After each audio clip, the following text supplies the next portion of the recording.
Relatives کا ہے، ہمارا رشتہ ایمان کا ہے، ہمارا رشتہ مسجد سے ہے، ہمارا رشتہ قرآن سے ہے، ہمارا رشتہ حدیث سے ہے، ہمارا رشتہ صحابہ سے ہے، ہمارا رشتہ تمام اہلیان اسلام سے ہے۔ ہمارا رشتہ جو ہے وہ خون کا ہے، دنیاوی جنون کا نہیں۔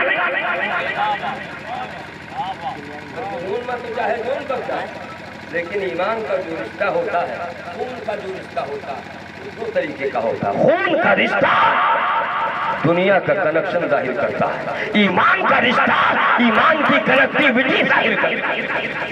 اس پر غور و فکر کیجیے۔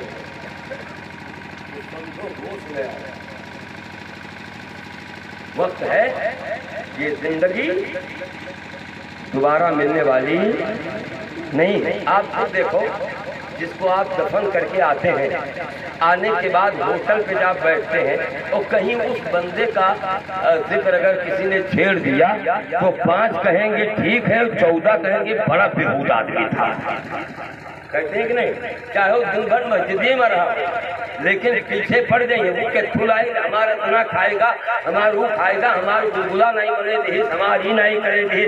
دنیا کبھی میرے اپنے نبی کے فرمان کو نوٹس لیا؟ آقا ارشاد فرماتے ہیں اپنے مردوں کی خوبیاں بیان کرو، اگر وہ چور تھا تو اس کی چوری نہ بیان کرو، بلکہ جو تم نے خوبی دیکھی ہے وہ خوبی بیان کرو۔ اللہ اس سے خوش ہوتا ہے۔ مرنے کے بعد اس کی برائی نہ کرو، مرنے کے بعد اس کے احسان کو یاد کرو اور اس کی اچھائیاں بیان کرو۔ اللہ بھی خوش ہوتا ہے، اس کا محبوب بھی خوش ہوتا ہے۔ ہوتا ہے کہ نہیں؟ ہوتا ہے نا؟ لیکن ہماری عادت ہے، فطرت ہے، ہم سمجھنے والے نہیں۔ صحابہ ایسے گزر جاتے تھے۔ اگر ایک صحابی آئے حاضر ہوئے اور کہا یا رسول اللہ علیہ الصلوۃ والسلام، یہ آپ کے صحابہ کیسے ہیں؟ آقا ارشاد فرماتے کیا ہوا؟ کہتے فلاں آدمی کا جنازہ جا رہا تھا اور یہ لوگ کہہ رہے تھے دیکھ لو جنتی کا جنازہ جا رہا ہے، جبکہ چوری کرتے میں نے دیکھا، غلط کام کرتے میں نے دیکھا، کوئی کام ایسا نہیں بچا جو اس نے نہ کیا ہو، ہم اس کے فعل قبیح کے گواہ ہیں۔ یا رسول اللہ تو ایسے جنتی کیسے ہو سکتا ہے؟ آقا ارشاد فرماتے فوالذی نفسی بیدہ، اس رب ذوالجلال کی قسم جس کے قبضے میں محمد کی جان ہے، ارشاد فرماتے اے میرے صحابی سن لو، جب میرے صحابہ نے اسے جنتی کہہ دیا تو جنتی ہی رہے گا۔ کیا فرماتے؟ جب میرے صحابہ ان سے جنتی کہہ دیا تو جنتی ہے، کیونکہ میرے صحابہ روئے زمین پر عادل ہیں، جسٹس ہیں، دل لائق ہیں، ان سے بڑا مخلوق میں اور کوئی انصاف پسند نہیں ہو سکتا ہے۔ میرے بعد صحابہ ہی تو ہیں، میرے بعد صحابہ ہی کی تو مقدس جماعت ہے۔ فرماتے ہیں میرے صحابہ نے اگر جنتی کہا ہے تو انشاءاللہ وہ جنتی ہے۔ اب کہنے کی آپ کیا ہے؟ صحیح ہے؟ تب نبی نے فرمایا اذکروا محاسن، تم اپنے میت اور اپنے مردے کی خوبیاں بیان کرو۔ اذکروا محاسنہ، خوبیاں بیان کرو۔ دوسروں کی خوبی بیان کرو گے تو دنیا تمہارے بعد تمہاری نسلیں، تمہارے احباب بھی تمہاری خوبیاں بیان کریں۔ تو مشہور مسئلہ ہے جیسے کرنی ویسی کرنا ہے کہ آپ دوسرے کو اچھا کہیں گے تو ظاہر سی بات ہے دنیا ہمیں، اگر ہم کہیں کہ انٹر مشین بہت بڑھیا ہے تو انہیں تکلیف نہ ہوگی، اور اگر کہہ دیں کہ معلوم مٹائی ہوگا تو اسلام میں یہ نہیں کہ کسی کو ٹھیس پہنچائے گا، کچھ بھی رہے تو اسے پریدنا نہیں چاہیے، اپنا اسے برداشت کر لو، لیکن اپنے بھائی کو کی دل شکنی نہ کرو۔ اب دیکھو مثال کے طور پر ایک حدیث اور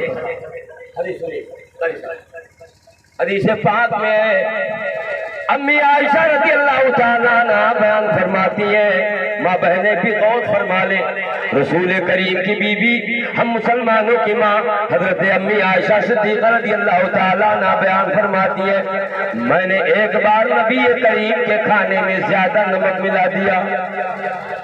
کیا کر دیا؟ نمک زیادہ کر دیا۔ آقا تشریف لائے، کھانا تناول فرمایا، حضرت عائشہ نبی کریم کا چہرہ دیکھ رہی تھی کہ اب بھی شکایت کریں گے، اب بھی شکایت کریں گے، نمک چونکہ انہوں نے بڑھا دیا تھا تو سوچا ابھی امام الانبیاء کھانے کے دوران شکایت کریں گے۔ کھانا ختم بھی ہو گیا، نبی نے دعا پڑھ لی، اللہ کا شکریہ ادا کیا، الحمدللہ ساری تعریفیں دونوں جہان کے مالک کے لیے ہے جس نے مجھے کھلایا پلایا، جس نے مجھے کھلایا پلایا، سبحان اللہ۔ اس کے بعد امی عائشہ پوچھتی ہیں، یا رسول اللہ کھانا کیسا تھا؟ آپ ارشاد فرماتے الحمدللہ۔ کیا جملہ ہے؟ بول میرے بھائی، نبی کا جملہ کیا ہے؟ الحمدللہ، اللہ کی تعریف، بہت بڑھیا کھانا۔ بعد میں امی عائشہ کہتی ہیں، یا رسول اللہ برا نہ مانیے تو کہہ دو۔ آقا مسکرا کے فرماتے بول میری عائشہ، فرماتے ہیں بول بول بول میری عائشہ بول۔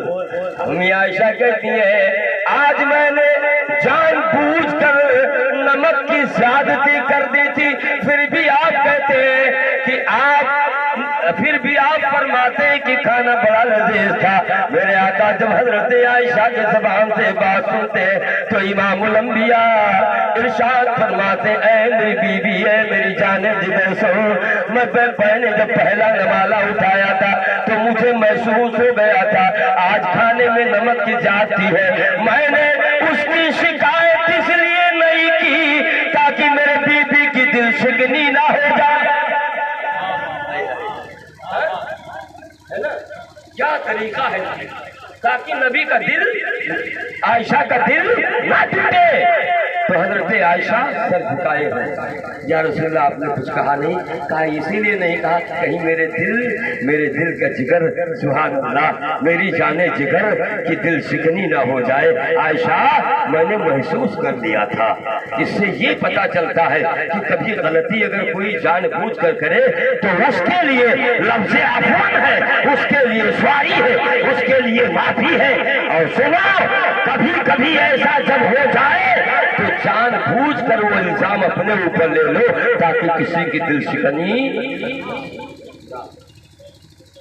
میرا ہو جائے تو رشتہ قائم نہیں۔